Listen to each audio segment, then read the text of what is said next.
A 5-year-old boy was handed a bat before he could read. His father had one goal: build the greatest hitter the world had ever seen, no matter what it cost either of them. 25 years later, that boy stood at the plate and hit a baseball so far, so hard, that people are still measuring the distance today, still arguing about whether it's even possible. That boy was Mickey Mantle. And the story behind him is nothing like the smiling face on the baseball card. A childhood illness nearly cost him his leg before he ever played a single game. A hidden drain cover in the outfield grass nearly cost him his career, the same month his father was quietly dying beside him in a hospital bed. He went on to chase Babe Ruth's most untouchable record, while thousands of fans booed him for a reason that had nothing to do with baseball at all. He became the most beloved man in New York, a legend wearing pinstripes while he was barely present for his own children. And by the end, the man who seemed unstoppable admitted the truth. Something had been killing him for 40 years, and it wasn't age. This is the real story of Mickey Mantle, not the smiling country boy on the bubblegum card, the other one. Number 1. The boy who was built, not born. Before Mickey Charles Mantle took his first breath on October 20th, 1931 in Spavinaw, Oklahoma, his father had already decided what he would become. Elvin "Mutt" Mantle was a semi-pro ball player and a die-hard fan of Philadelphia Athletics catcher Mickey Cochran. Mutt promised that if his first child was a boy, the boy would carry that name. What Mutt didn't know was that Mickey wasn't even Cochran's real name. It was a nickname. Mutt named his son after a name that didn't exist. The family moved to Commerce, Oklahoma, where Mutt worked the lead and zinc mines. Every evening, after a full shift underground, he'd come home and pitch to his son next to an old tin barn, throwing right-handed so Mickey would learn to swing left. Then his grandfather would take over, pitching left-handed so Mickey could practice batting right. Before most kids could tie their shoes, Mickey Mantle was already being engineered into something the sport had never quite seen: a switch hitter with power from both sides. It wasn't gentle. Mickey later described a mother who was distant and a stepsister's mistreatment that left scars he rarely spoke about publicly. Add to that a case of osteomyelitis, a bone infection he picked up as a teenager after being kicked in the shin during a football game. Doctors debated amputating his leg. He was saved only by a midnight drive to Tulsa, where a hospital had just started using a brand new drug called penicillin. He kept the leg. He also kept the illness's lasting damage, an injury history that would quietly shadow every joint in his legs for the rest of his career. There was a shadow hanging over the whole family too, one Mickey came to call the Mantle curse. Cancer had already claimed his grandfather and 2 uncles, all of them dead before 40. Mickey grew up assuming he'd get the same short deal. That belief would follow him onto every ball field, into every locker room, and eventually into every bar he ever walked into as a grown man. But that belief hadn't caught up to him yet. Right now, he was still just a coal miner's kid in Commerce, Oklahoma, about to be handed the heaviest number in sports, number 2, the number that got taken away. In 1951, the Yankees brought Mantle to spring training as the most hyped prospect the organization had seen in years. They gave him uniform number 6. Ruth had worn 3. Gehrig had worn 4. DiMaggio wore 5. The message from the front office couldn't have been clearer. This kid is next in that line. The kid wasn't ready. Mantle struggled badly in his rookie season, striking out constantly and buckling under a kind of pressure most 19-year-olds never face. By July, the Yankees demoted him to their AAA team in Kansas City. Devastated, he called his father and said he wanted to quit baseball altogether and go work the mines instead. Mutt didn't offer comfort. He drove out, looked his son in the eye, and gave him 2 options: go home and be a miner for the rest of his life, or get his head straight and start playing baseball like he meant it. There was no third option on the table. Mantle chose baseball. He tore up AAA pitching, got recalled to the Yankees, and by the end of the season was back on the roster for his first World Series. He never got his number 6 back. It went to a less glamorous 7, a number nobody had built a dynasty legacy around yet. Within a decade, that would change completely. But the swap tells you something about how the Yankees saw him at the time. Promising, but not yet worthy of standing next to the Ghosts. He was about to get his shot to prove he belonged in that World Series. Instead, he got a warning about what this game was going to cost him. Number 3. The catch that ended 2 careers in one motion. Game 2 of the 1951 World Series, 5th inning. A fly ball off the bat of a Giants rookie named Willie Mays drifting into the gap in right center at Yankee Stadium. 2 outfielders converged on it. The aging legend Joe DiMaggio, playing what would turn out to be his final postseason, and the teenage rookie stationed next to him. DiMaggio called for the ball. Out of respect for a 13-year veteran, Mantle pulled up short. As he did, his cleat caught on a drain cover buried in the outfield grass, a piece of plywood with a rubber coating that nobody on the field could see coming. His knee buckled underneath him. He went down hard and stayed down. DiMaggio made the catch, turned around, and found a 19-year-old crumpled in the grass in what looked like a fetal position. They carried Mantle off the field on a stretcher. The injury tore ligaments and cartilage. It would haunt every season he played after that. Some biographers who dug into his medical history later suggested he may have played all 18 years with what amounts to a torn ACL that never properly healed. The cruel irony wasn't lost on anyone who watched it happen live. The guy just handing off the torch to the next great Yankee center fielder watched that same handoff break the kid's body on the spot. It got worse fast. On the way out of the stadium that day, Mantle's father, Mutt, tried to help him into a taxi. Mickey leaned his full weight on him, and Mutt collapsed to the ground. Father and son ended up in the same hospital in side-by-side beds. Mickey needed knee surgery. Mutt needed something no surgery could fix. He'd been diagnosed with Hodgkin's disease, and doctors gave him a grim prognosis. He was 39 years old. They watched the rest of the World Series from those hospital beds together. Less than a year later, Mutt was dead at 40. Mickey later said that before his father died, baseball had still felt like a game to him. After that, it stopped being a game and became something closer to a debt. He owed something to a dead man, and he intended to pay it off on a baseball field, whether it destroyed his body or not. That shift in mindset turned him into one of the most feared hitters of his generation. It also planted the first seed of a belief that would define and eventually end his life. The idea that he wasn't going to live very long anyway, so why hold back on anything? Number 4. Chasing a ghost while half the country turned on him. With his father gone and his knee wrapped in tape for the rest of his career, Mantle threw himself into baseball with a new, almost business-like intensity.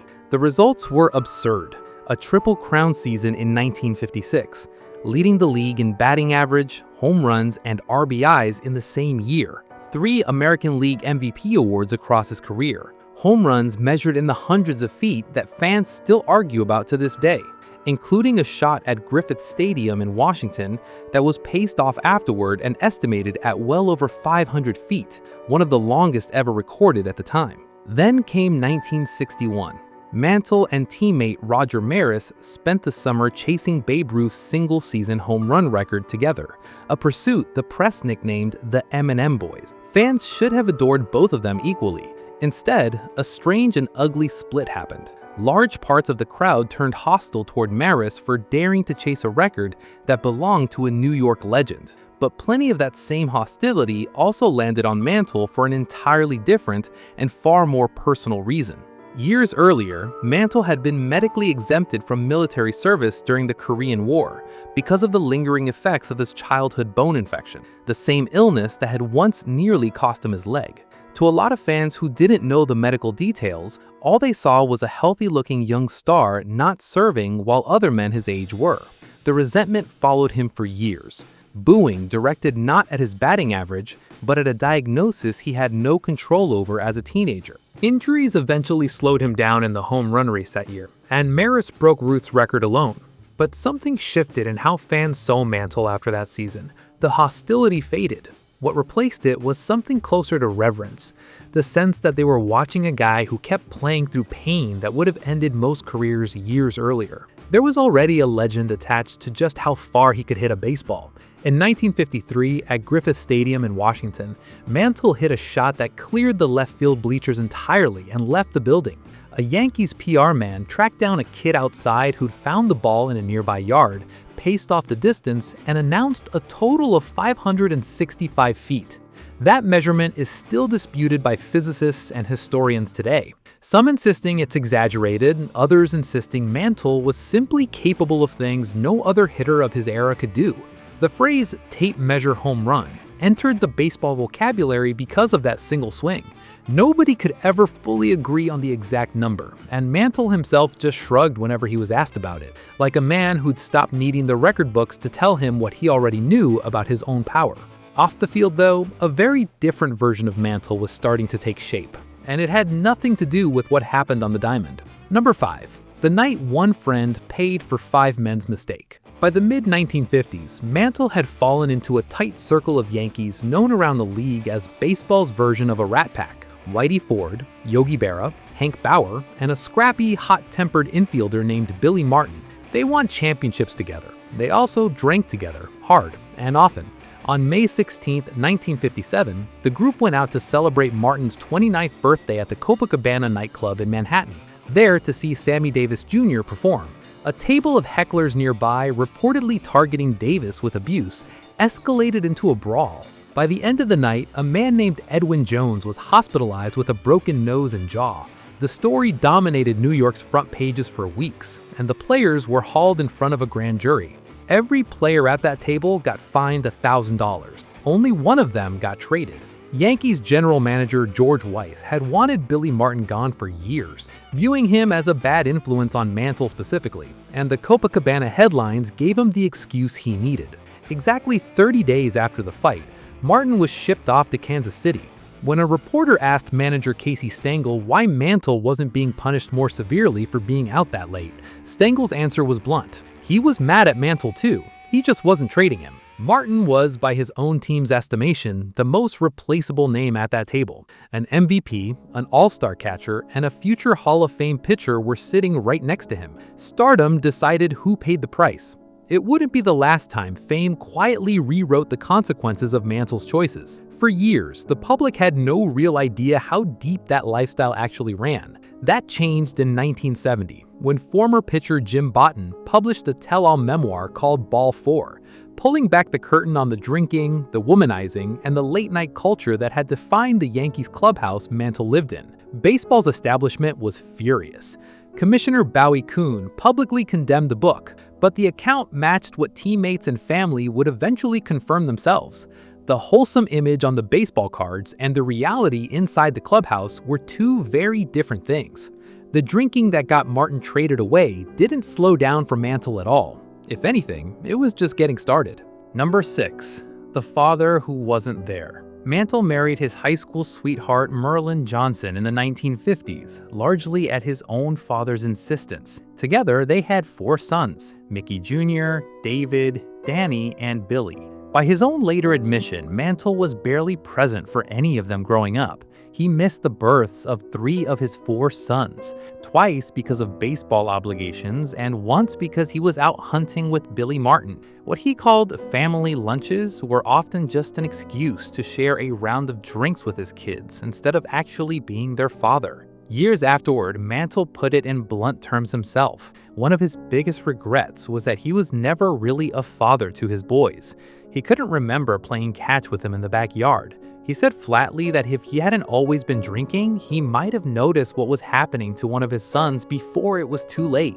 That son was Billy, his youngest, named after Billy Martin. Billy Mantle had inherited more than his father's love of the game. He'd inherited the same disease that had killed his grandfather and 2 great-uncles decades earlier, Hodgkin's disease. On top of that diagnosis, Billy developed an addiction to painkillers. The family's drinking problem wasn't limited to Mickey either. Merlin and all 4 sons eventually went through treatment for alcoholism themselves, and at a certain point, they turned around and told Mickey it was his turn. By then, his playing days were long behind him. Mantle retired after the 1968 season, worn down by a body that had absorbed nearly 2 decades of unhealed injuries stacked on top of one another. In 1969, the Yankees retired his number 7 in an emotional ceremony at Yankee Stadium, the same number he'd been handed almost as a consolation prize after losing his rookie number, 6. 5 years later, in 1974, he was inducted into the Baseball Hall of Fame in his first year of eligibility, standing on a stage as one of the most statistically dominant switch hitters the sport had ever produced. Retirement didn't give him the peace it was supposed to. Teammates like Whitey Ford, Billy Martin, and the rest of his old circle scattered to different teams and different lives. Mantle later admitted that losing daily contact with those guys left an emptiness in him that baseball had been quietly filling for 18 years. He tried to fill that same hole with something else entirely, and it wasn't family. He wasn't ready to hear that yet either, but the walls were about to close in fast. Number 7. The disease that skipped a generation, then didn't. In early 1994, suffering from tremors and memory lapses that alarmed even him, Mantle finally checked himself into the Betty Ford Clinic. A doctor there didn't soften the diagnosis. He told Mantle plainly that decades of drinking had left his liver looking like a doorstop, and that his very next drink could be the last. Sportscaster Pat Summerall, a fellow recovering alcoholic from Mantle's own country club, had helped talk him into going. It was almost too late in more ways than one. While Mantle was still in treatment, Billy's son's health collapsed.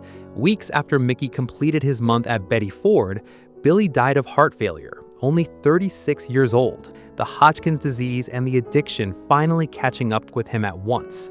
Mantle would later write that he never felt he'd truly been there for his son when it mattered most. He walked out of that clinic having lost his son, and having finally admitted, in interviews that stunned people who only knew him as a smiling baseball hero, that his drinking had essentially been killing himself for 40 years.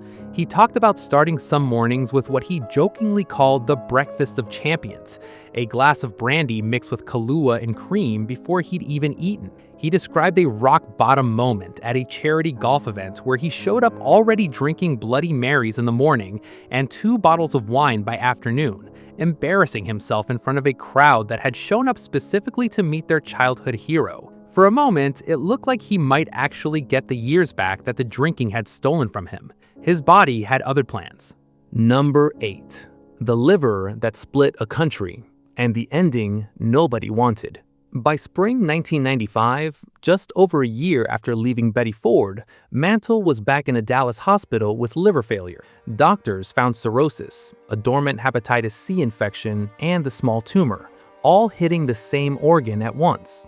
He needed a transplant to survive. A donor liver was found in about 24 hours, a turnaround almost unheard of for most patients on the list. It sparked the national argument fast. Some felt Mantle's fame had let him jump the line. Baylor's doctors insisted it came down strictly to medical criteria, but even they admitted the speed created an appearance of favoritism. He got the transplant on June 8, 1995. During the surgery, doctors found the cancer had already spread through his body. The operation meant to save him arrived at the exact moment it stopped being enough. While recovering, Mantle made peace with Merlin, his wife of decades. Separated since 1988 but never divorced. He also repeated an old request. He wanted teammate Bobby Richardson to read a specific poem at his funeral. That day came fast. On August 13, 1995, 2.5 months after the transplant, Mickey Mantle died at Baylor with his wife at his side. He was 63. The Yankees played Cleveland that afternoon. The organist played Somewhere Over the Rainbow, his favorite song. His last wish was a foundation for organ and tissue donation, and his family built it within months, turning his own ending into a push to give strangers the chance he almost missed. This is the part most highlight reels skip. Mantle wasn't just the corn-fed slugger on the baseball card. He was a boy engineered for greatness before he could talk, saved from amputation by a midnight drive to Tulsa. Shaped by a father who died within a year of watching his son's knee get destroyed on the same field he dreamed of watching him succeed. He believed he'd die young, and he built his whole adult life, the drinking, the recklessness, the distance from his own kids, around that assumption. The tragedy is the clock ran out on everyone around him first. His father at 40, his son Billy at 36. By the time Mantle finally admitted what the drinking cost him, loudly, publicly, with real remorse, he'd already burned through the one thing he thought he never had enough of: time. 536 home runs, 3 MVPs, 7 rings, World Series record still standing over half a century later.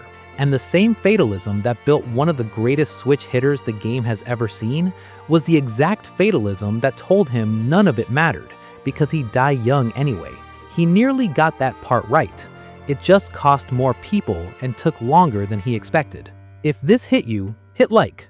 Drop the Mantle moment that stuck with you most. We read every comment. And subscribe, because the next legend we cover has a final chapter even harder to watch. Until then, keep the legends alive.